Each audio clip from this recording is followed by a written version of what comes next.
Bonsoir. Nous voici réunis pour parler à nouveau de médecine et pour en parler avec des médecins qui ont quelque chose à vous dire sur un des points qui vous intéresse le plus actuellement. Et véritablement un des points qui vous intéresse le plus actuellement, puisqu'on ne peut pas ouvrir un journal, écouter la radio, regarder la télévision, sans entendre parler de médecine naturelle, de la médecine par les plantes, de médecine parallèle, sans qu'on sache très bien quelle est cette parallèle que l'on fait à la médecine. Et l'on parle effectivement beaucoup et beaucoup des plantes. Et les plantes, qui avaient un peu disparu des villes, réenvahissent notre vie par un autre aspect. D'abord parce que l'on vous dit de mettre sur votre visage des produits qui contiennent des plantes. Ensuite parce que l'on vous conseille d'avaler des plantes. Et puis parce que des médecins diplômés de la faculté, se préoccupent de réintroduire parmi les traitements que l'on vous conseille pour un grand nombre de maladies des plantes. Ils se présentent comme phytothérapeutes ou comme aromathérapeutes. Eh bien, pour parler de ces problèmes, de ces mots qui sont peut-être un peu mystérieux, phytothérapie, aromathérapie, nous avons aujourd'hui deux médecins sur le plateau. D'abord le docteur Durafour, ensuite le docteur Lapraz, qui, avec le docteur Valnet, ont écrit un livre dont vous voyez ici le titre, Phytothérapie et aromathérapie, et qui a pour sous-titre ou pour surtitre une médecine nouvelle. Alors, je vous pose cette question, est-ce que c'est véritablement une médecine nouvelle? Vous êtes des médecins formés par notre faculté, vénérable et ancienne. En quoi la médecine par les plantes est-elle une médecine nouvelle? Car finalement, est-ce que vous n'auriez pas dû mettre retour à une médecine ancienne, puisque les plantes ont constitué pendant très longtemps l'arsenal thérapeutique, comme disent les médecins, celui que l'on donne aux malades. Alors, pourquoi une médecine nouvelle? Monsieur Lapraz. Eh bien, écoutez, Jean-Paul Escande, effectivement, le titre de médecine nouvelle peut paraître paradoxal, dans la mesure où la phytothérapie est une médecine millénaire. Alors, phyto, qu'est-ce que ça veut dire? Phyto vient du grec phyton et veut dire plante. Plante. Phytothérapie, c'est donc le traitement par les plantes. Et aromathérapie? Aromathérapie, si vous voulez, l'aromathérapie, c'est une branche de la phytothérapie qui traite les maladies par les essences de plantes ou les parfums. Oui. Alors, vous voyez un malade, vous, docteur Lapraz. Est-ce que vous l'examinez comme les médecins classiques les examinent? C'est-à-dire, est-ce que vous recherchez les mêmes maladies? Quand un médecin chinois fait de l'acupuncture, il ne recherche pas les mêmes maladies que nous, il apprécie d'autres signes. Vous, est-ce que vous arrivez à porter les mêmes diagnostics que la médecine traditionnelle qui vous a été enseignée à la faculté? Bien entendu, nous pouvons faire un diagnostic tout à fait traditionnel et nous pouvons nous attarder à rechercher les mêmes signes pour mettre en évidence les symptômes morbides. Mais le but du médecin phytothérapeute est d'aller au-delà de la recherche des symptômes, si vous voulez, pour trouver cette grande notion que nous introduisons dans notre conception de la thérapeutique, cette notion de terrain. Nous essayons à travers... Alors la notion de terrain, c'est-à-dire? Eh bien, je crois que vous allez comprendre, nous venons tous au monde avec un potentiel génétique, avec une structure personnelle. Cette structure est à la recherche d'un équilibre permanent dans le déséquilibre constitutionnel. C'est-à-dire que nous vivons, donc nous avons perpétuellement des réactions en nous qui nous déséquilibrent. Quand nous mangeons, il faut le transformer en quelque chose. Et nous cherchons à rééquilibrer ces déséquilibres permanents. Absolument. Alors, ces déséquilibres permanents se manifestent par un ensemble de petits symptômes que nous nous attachons à rechercher d'une façon extrêmement précise. Par exemple? Par exemple, on essaye de préciser le tempérament du malade. On essaye de savoir s'il a des signes qui sont plutôt de la lignée sympathique ou plutôt de la lignée vagotonique, parce que nous faisons reposer l'équilibre de notre milieu intérieur sur la régulation du système neuro-endocrinien. Donc, vous pensez, moi je traduis un petit peu pour les téléspectateurs, que le système nerveux qu'on appelle autonome, qui est le système sympathique et parasympathique, règle notre vie, règle beaucoup de sensations qui sont les nôtres, en bien ou en mal, et que s'il y a quelque chose qui se décale, on peut le régler. Et on peut le régler par les plantes et par des extraits de plantes. Absolument, parce que les plantes ont un tropisme spécifique en fonction de leur structure intime pour certains éléments de notre milieu intérieur. Il y a des plantes qui ont un tropisme endocrinien extrêmement marqué. C'est-à-dire qu'ils vont se porter sur les glandes endocrines? Qui vont se fixer préférentiellement, et je pourrais vous donner l'exemple de la sauge. Alors allez-y, donnez-nous l'exemple de la sauge, qui est une jolie plante, mais qui est une plante médicinale connue depuis longtemps. Alors qu'est-ce que ça fait la sauge? Alors c'est une plante médicinale connue depuis longtemps pour favoriser l'apparition des règles chez les femmes qui ont des retards de règles. Eh bien, les chimistes ont pu isoler dans la sauge des molécules chimiques dont la structure est voisine de la folliculine, qui est une hormone féminine. Donc, si vous voulez, il y a des explications. Les chimistes sont à même maintenant d'apporter quelques explications à l'activité thérapeutique de la sauge. Alors, on va demander à M. Durafour, qui est votre confrère et je dirais presque votre complice, en tout bien tout honneur, s'il est d'accord sur ce que vous venez de dire ou s'il a apporté des correctifs. Est-ce que les aromathérapeutes sont une grande famille? D'abord, est-ce que vous êtes beaucoup en France? Nous ne sommes pas encore très très nombreux, mais nous commençons.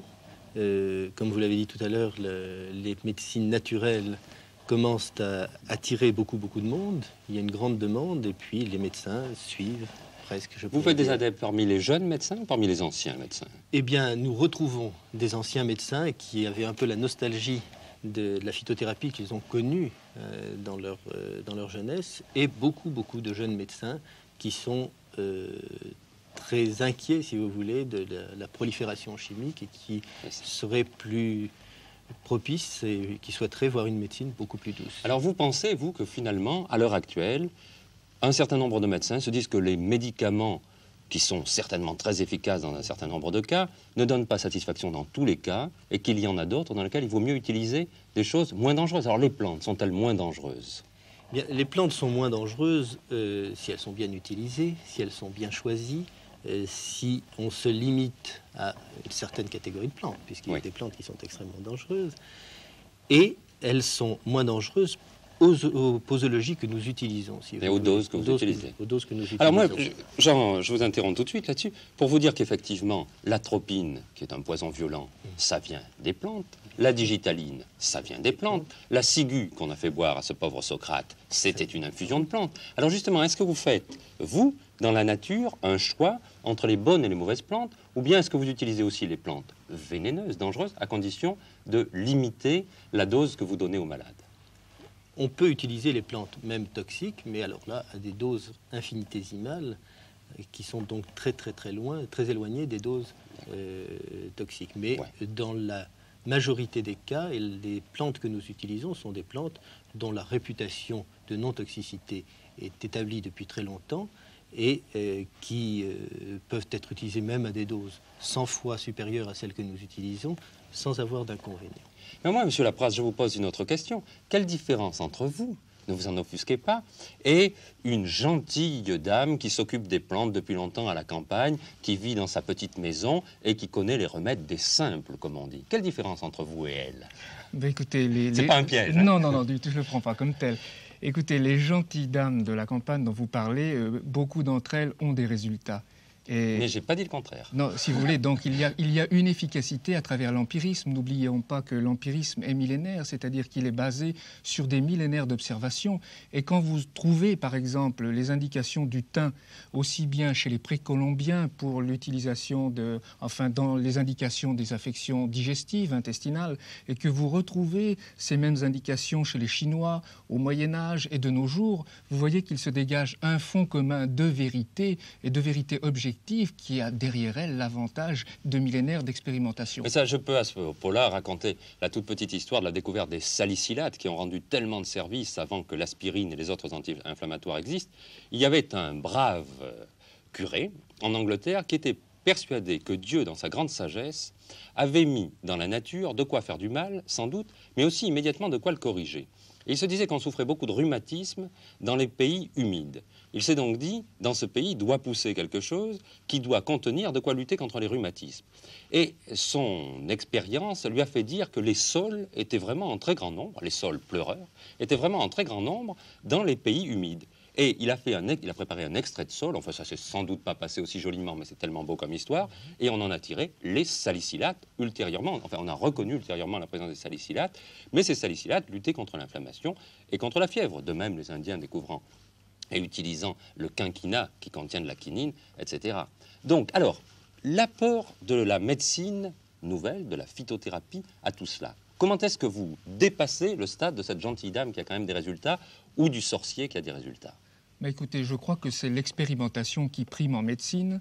Et pour ma part, je vais prendre mon exemple personnel. Je me suis installé il y a 9 ans à Paris en médecine classique, c'est-à-dire que j'utilisais des produits chimiques comme vous. Et comme ceux des laboratoires, dans l'industrie pharmaceutique. Exactement.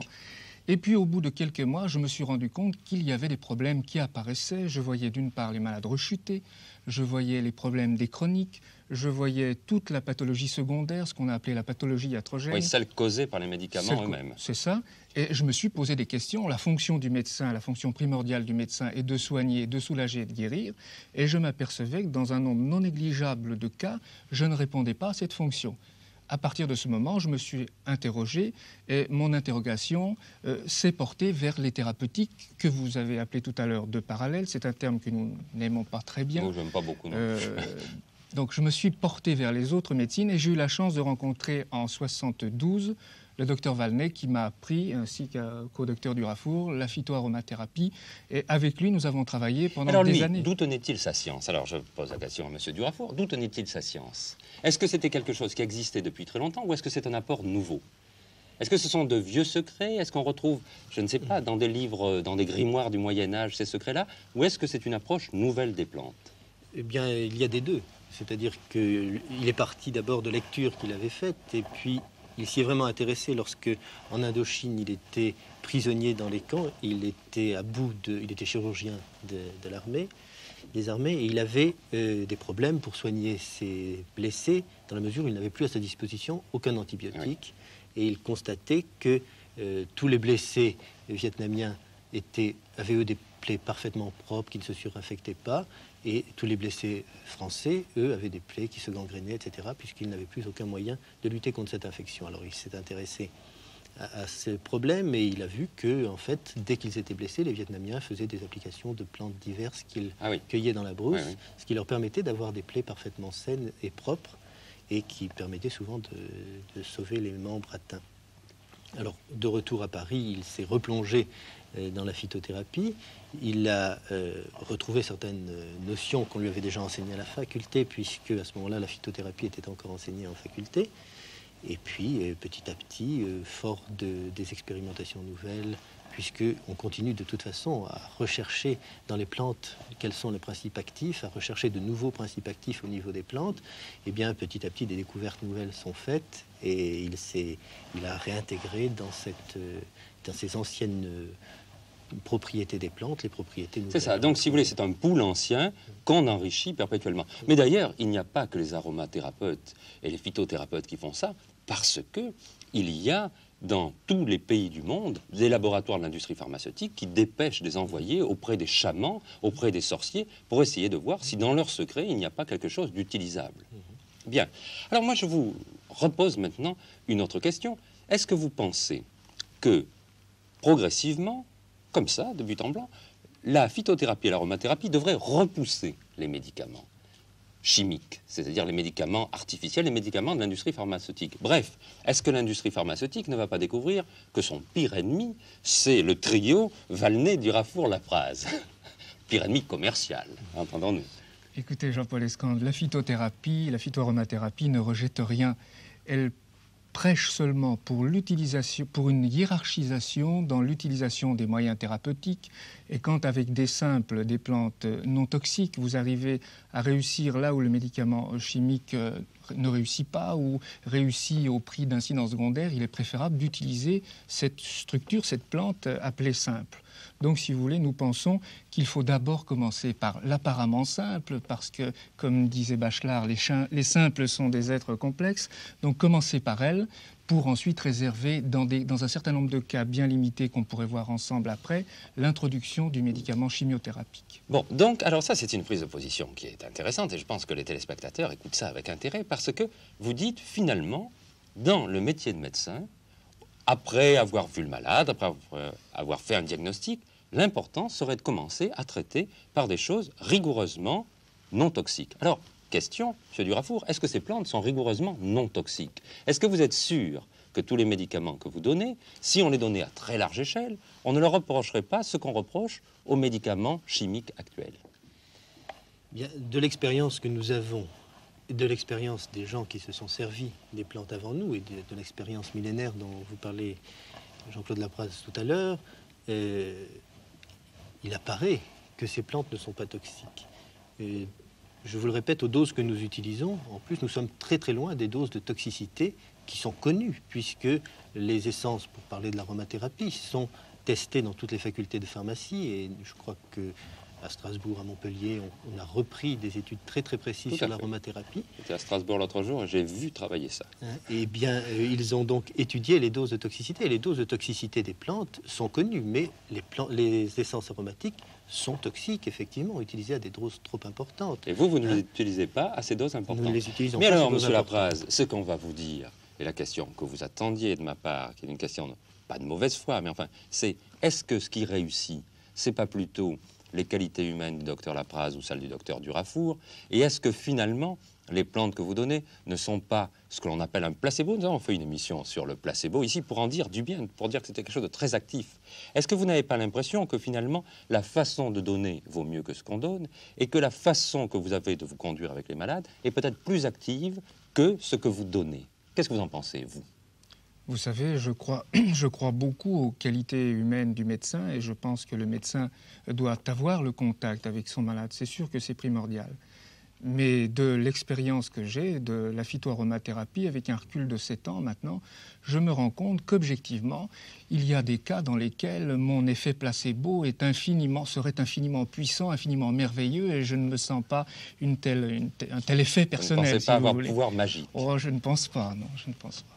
Bien. Alors, vous ne pensez pas, mais est-ce que, dans un certain nombre de cas, vous ne pensez alors maintenant que dans chaque armoire pharmaceutique de famille, il devrait y avoir un tri fait où on remettrait un peu de côté les somnifères, les purgatifs et autres produits de tout type pour les remplacer par des petits flacons avec des plantes. Tenez, si vous voulez, on pouvons regarder quelques diapositives qui vont nous montrer quelques-unes de ces fleurs et de ces plantes. Voilà des tulipes,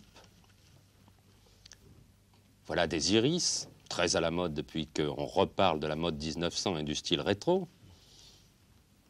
Voilà un souci simple, avec une jolie petite bête posée au milieu. Voilà un brin de muguet. Et ça, c'est un géranium. C'est un géranium. Alors, est-ce que vous pensez que les familles françaises auraient intérêt à cultiver sur leur balcon des plantes, à les faire sécher, à les recueillir à la bonne saison, à les faire sécher et à préparer elles-mêmes leur décoction? Et avoir ça dans leur pharmacie. Est-ce que c'est possible ou est-ce que c'est complètement utopique? Vous voulez parler de l'automédication, là? Mais non, parce que vous pourriez, si vous voulez, conseiller aux gens d'avoir chez eux un petit stock de plantes en leur disant, ben voilà, les plantes qu'il faut avoir, qui sont importantes, plutôt que d'avoir des somnifères pour dormir, cultivez un peu de cela, mettez-le dans un pot, et puis, lorsque vous n'avez pas sommeil, prenez-en. Ah, mais je suis assez partisan de l'infusion journalière. D'ailleurs, ça fait partie de nos thérapeutiques de fond. Et il est évident que si vous prenez des infusions de fleurs de lavande, la lavande a un effet sédatif, vous aurez des résultats, c'est sûr. Alors, comme ça, pour les téléspectateurs, quelques plantes de base pour avoir une vie un peu tranquille. Bien entendu, qu'est-ce que vous diriez pour dormir? Sédatif un peu. Passiflore, mélilo, lavande. Mélilo, qu'est-ce que c'est ça? Mélilo, c'est quoi? Le mélilo, c'est une plante qui a permis l'extraction des coumarines, des anticoagulants. Des anticoagulants. Ah, elle est très très importante. Bien. Pour avoir de l'appétit. Le fenugrec. La gentiane. La gentiane. Ah oui, mais la gentiane sous forme d'apéritif, vous ne recommandez pas. Je ne fais de publicité pour personne. Non, ça... À des doses très limitées. À des doses très limitées. Pour, au contraire, couper l'appétit, puisqu'on a voulu créer aujourd'hui ce mythe de l'obésité, alors que la plupart des gens, quelques kilos leur vont très bien, mais on a voulu créer le mythe de l'obésité, maladie effroyable. Qu'est-ce qu'il faut faire pour se couper un peu l'appétit? Il y a des plantes pour ça? Vous savez, là, il y a un grand aspect psychosomatique derrière l'obésité. Je pense que les plantes peuvent être un support, effectivement, de drainage des émonctoires, mais que le rôle du médecin est primordial dans la poursuite d'un régime. Oui, c'est ça. C'est-à-dire que oui, c'est le régime qui est là-bas. Ceci était une question piège à laquelle vous avez très bien répondu. Et ensuite, pour donner de la vigueur, de la force dans la journée, pour se sentir bien, tenez, pour un coureur à pied, par exemple, quelqu'un qui fait des efforts physiques. Bien, on reprend les mêmes, les stimulants un petit peu comme le fenugrec, la gentiane, qui sont effectivement de très bonnes plantes, ou le ginseng, mais enfin, on ne trouve pas. Alors le ginseng, c'est sérieux ou c'est pas sérieux? Bien, le ginseng... On a tellement vu, vous comprenez, qu'on ne sait plus. Le ginseng, en lui-même, c'est sérieux. Oui. Le ginseng que l'on trouve partout, c'est le plus souvent pas sérieux parce qu'il n'y a absolument aucun contrôle, que les racines que l'on met comme étant des racines de ginseng sont souvent un mélange de racines sans aucune valeur et puis d'un petit peu de ginseng. En plus, les propriétés du ginseng sont très variables selon la saison à laquelle elles ont été cueillies. Elles ont des vertus qui peuvent aller de moins à plus, si vous voulez, qui sont donc très variables. Et c'est donc très très difficile. Et je crois qu'il y a une réglementation à l'heure actuelle sur l'entrée des ginseng en France.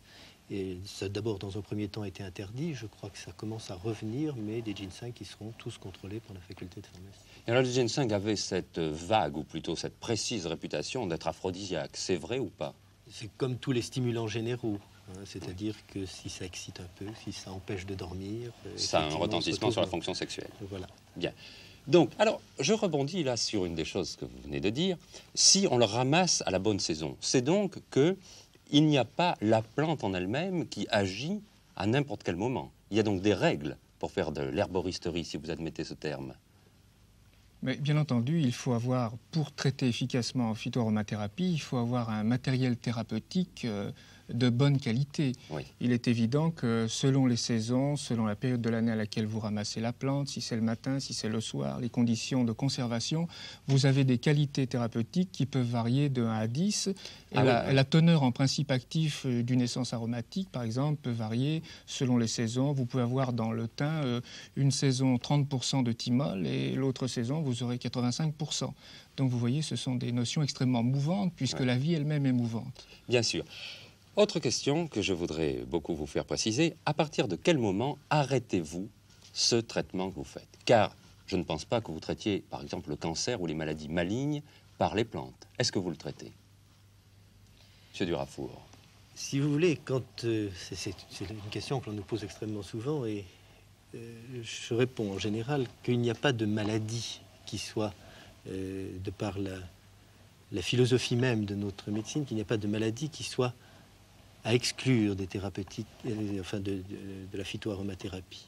Ce sont les malades qui sont à exclure. C'est-à-dire que, puisque nous traitons le terrain, puisque nous voulons rééquilibrer les gens de manière à les aider à se défendre et à exclure et à éliminer la maladie de leur organisme, il faut qu'il y ait un minimum de répondants. Il est donc indispensable que les malades aient encore des défenses. Hein. Et il est sûr et certain que s'ils n'ont plus aucune défense, il faut à ce moment-là, effectivement, utiliser des thérapeutiques substitutives. Mais je vous prends un exemple. Vous auriez une grosse angine.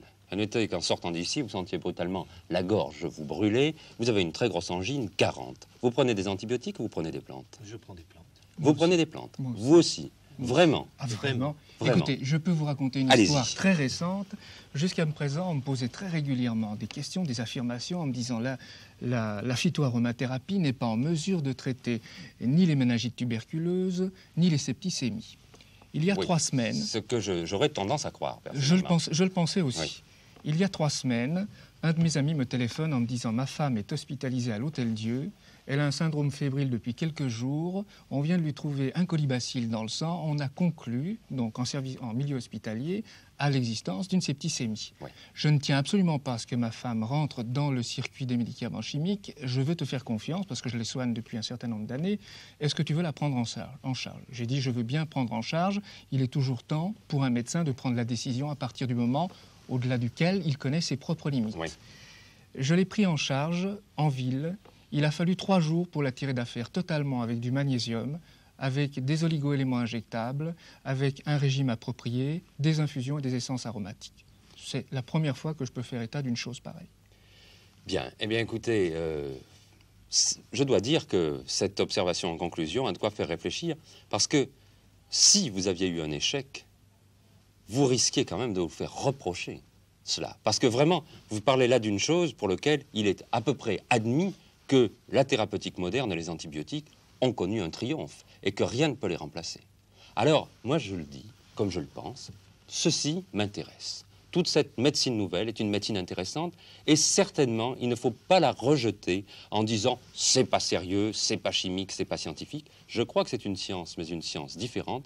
Mais je crois aussi, et je pense que nos invités du jour seront tout à fait d'accord, il faut aussi voir avec prudence et en coopération avec les malades et avec les autres médecins, ce que cela peut donner pour plus tard. Maintenant, si vous avez, vous, téléspectateurs, des observations intéressantes à nous envoyer, écrivez-nous à Fenêtre Sûre Parlons de médecine et nous recevrons tout ça et nous pourrons peut-être en reparler une autre fois. Bonsoir.